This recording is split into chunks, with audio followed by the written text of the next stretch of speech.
Hey, what is up guys? It's your boy Speed here, and today we're going to be taking a look at Tundra33's Lycan gameplay, a game where he rushes a Vlad's. I don't think I've seen a Vlad's rush in Dota in, I don't know, like ever. I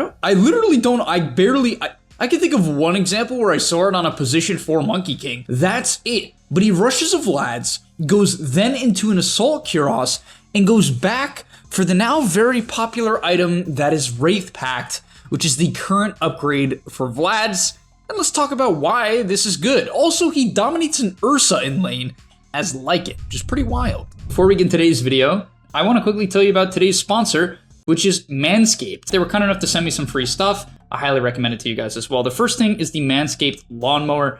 It's rechargeable, it works in the shower, you can use it to shave your balls.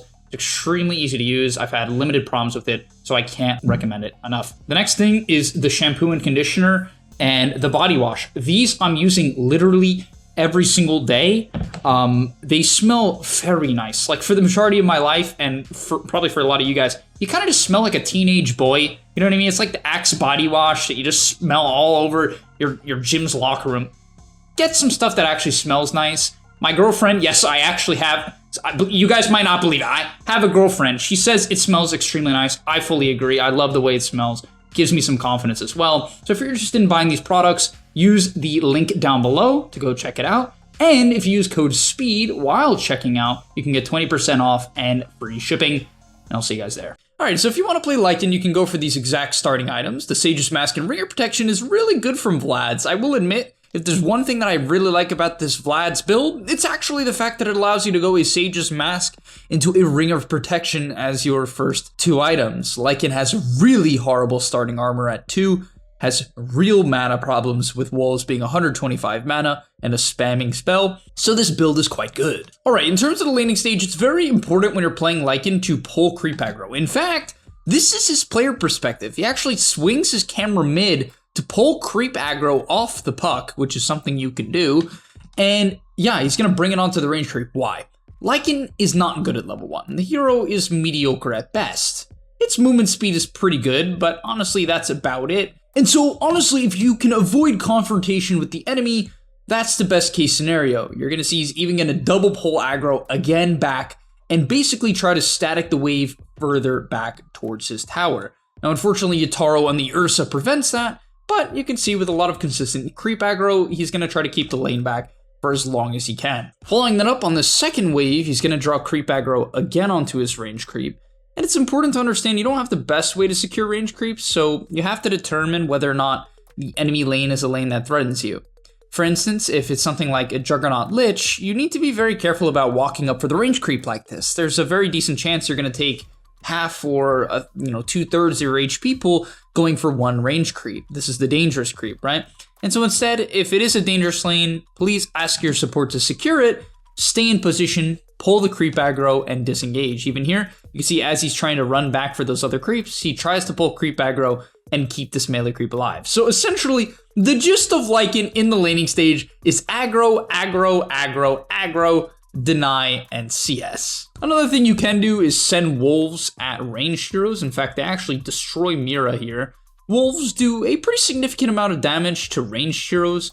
Honestly, they do little to none to melee heroes though. And the reason why, I'm sure a lot of you guys know, but if you don't, it's because melee heroes have a built-in stout shield. And so the wolves don't do any damage. Don't waste your time. Don't make the wolves take a lot of damage hitting melee heroes.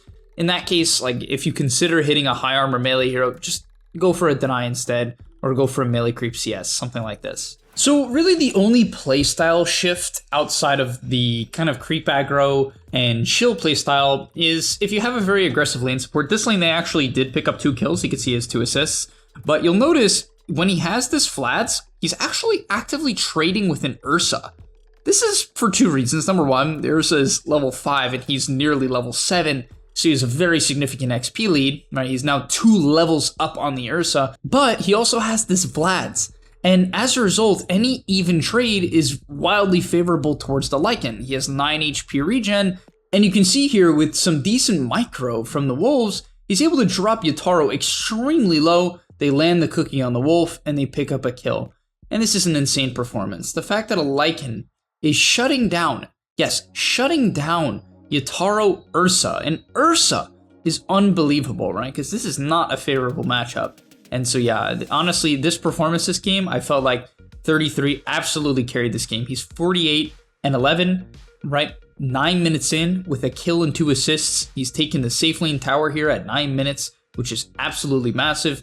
And he's going to get his team a very early Vlad's into the Assault Kuros. And he's going to give them so much armor, and we'll take a look at that. So in terms of the Lycan gameplay though, if you do take the tower, don't rotate too early. You want to make sure you shove in the lane all the way to the tier 2, force the enemy to show in a very defensive portion of the map. Also on top of that, you're just a hero that wants to scale, you want to farm, so what we'll see here from 33 is he actually, once again, actively bullies Yatoro, and you should do this in your pubs as well, right? He actually just sends these level 4 Invis Cripple Wolves to just mess with Yatoro. Drops Yatoro to a very low amount of HP, actually nearly kills him here, drops the ulti, forces the enrage, and actually ends up finishing off the kill with the wolves. And so this should go to show, if you're playing Lycan, you don't need to leave your lane to have a lot of impact. You don't need to leave your lane to have a lot of kills. In fact, if you, let me give you guys a bit of a scenario. If you are shoving in bottom, like you win bottom, and then there's no one bottom for you to kill, you might feel bad about it, because it's like, oh, I have shapeshift, I should kill someone, right? You don't need to feel bad about it. If you're farming 30% of the map 10 minutes in, that means the enemy team is like, and it's not being contested, right? There's no one there. That means the enemy team isn't farming nada, right? They're farming nothing.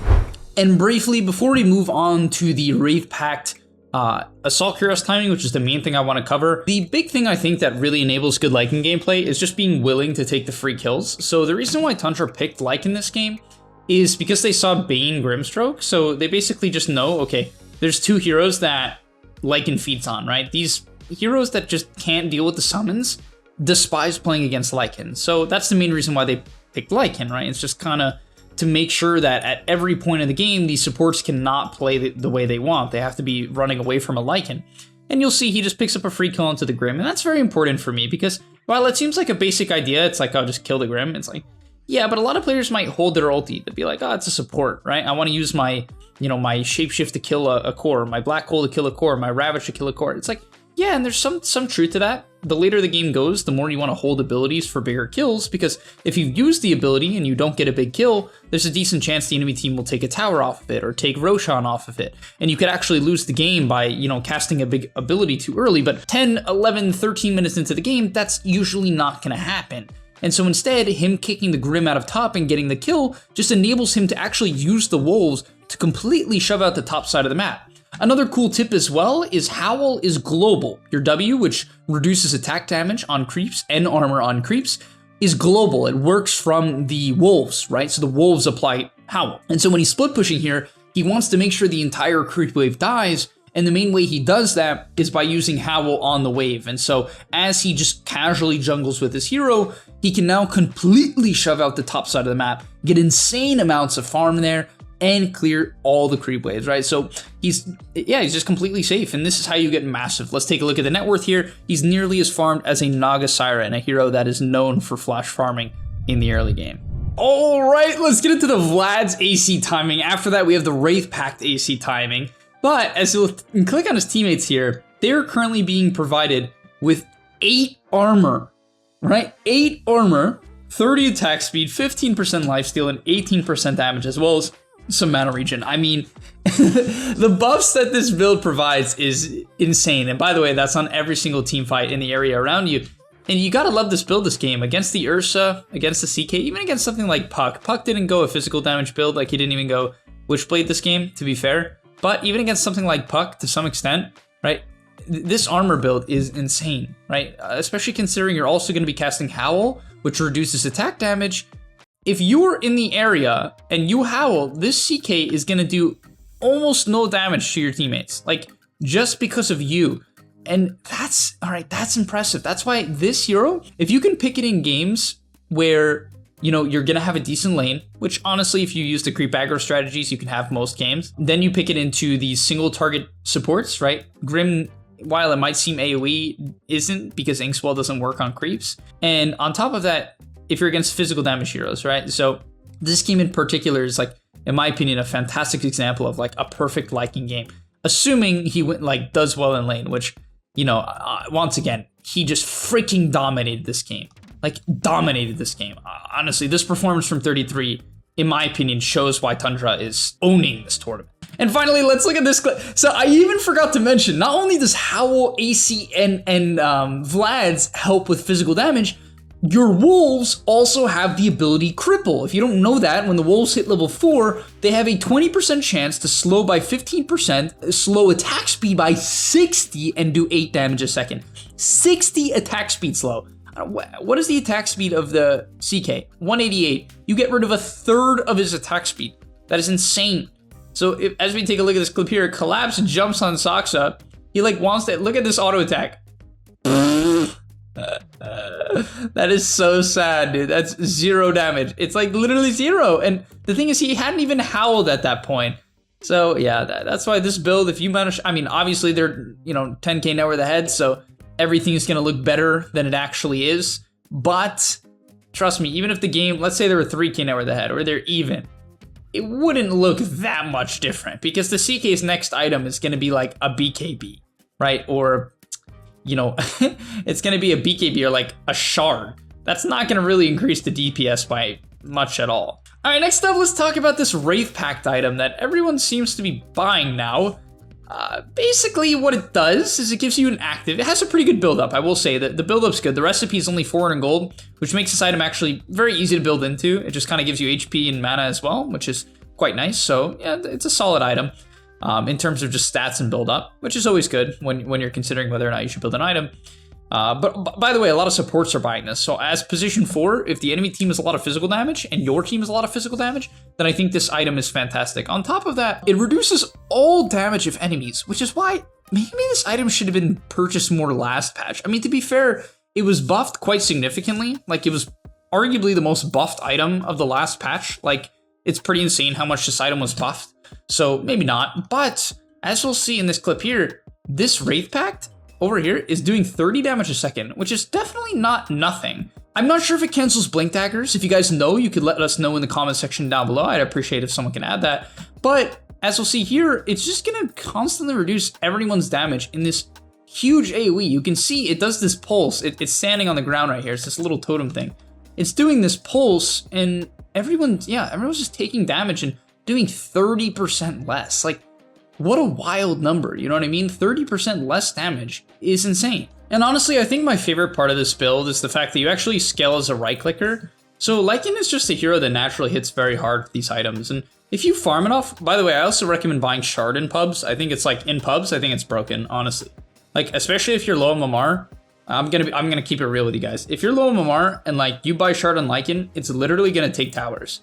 Because the thing is, it cripples towers. If you don't know what Lycan Shard is, it causes one of your creep waves to include one uncontrollable wolf that moves with the wave. Additionally, wolves spawn this way may cripple towers. So your regular wolves cannot cripple towers. However, the shard wolves can. And so basically, if a tower gets pushed, it's like Jakiro's liquid fire, right? So if one of these wolves starts hitting a tower, which they often will, because they're going to shove the creep waves, easily shove the creep waves, by the way. Like, you'll notice all your waves are just going to be shoved, and you're going to get so much gold from it, right? But they're just going to take towers. Like, it completely destroys the enemy's map if they aren't good at the game.